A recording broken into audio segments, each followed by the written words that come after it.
বন্ধুরা, heartburn, acidity, gas, indigestion এগুলি আজকাল কমন প্রবলেম। আর এই প্রবলেমগুলির সলিউশন হিসেবে নিয়ে এসেছে সানফার্মা প্যাপিস ট্যাবলেট, প্যাপিস ইফারভেসেন্ট ট্যাবলেট। এই ইফারভেসেন্ট ট্যাবলেটটা কি? ইফারভেসেন্ট ট্যাবলেটকে হাফ গ্লাস জলের মধ্যে নিতে হয় এবং যখন আপনি এই ট্যাবলেটটাকে হাফ গ্লাস জলের মধ্যে দেবেন তখন ট্যাবলেটটা অটোমেটিকলি গুলে যাবে এবং গুলে যাওয়ার পরে ইমিডিয়েটলি গুলে যাওয়া জলগুলি আপনাকে নিতে হবে হার্টবার্ন, অ্যাসিডিটি, ইনডাইজেশন এগুলি কম করার জন্য। গ্যাস বা ব্লোটিং বা হেভিনেস, আপনি কিছু খাওয়ার পরে আপনার মনে হচ্ছে পেটটা খুব ভারী ভারী, ডাইজেশন হচ্ছে না বা বুক জ্বলাপড়া করছে, তখনই কিন্তু এই ওষুধটা ব্যবহার করতে হয়। আর মনে রাখবেন এই ওষুধটার ম্যাক্সিমাম ডোজ বা কতটুকু আপনি নিতে পারবেন সেটা বলে দিচ্ছি।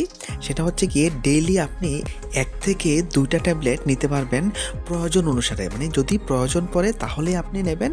আর ম্যাক্সিমাম একদিনে আপনি 3টি ট্যাবলেট নিতে পারবেন, তার থেকে বেশি ট্যাবলেট আপনি নিতে পারবেন না।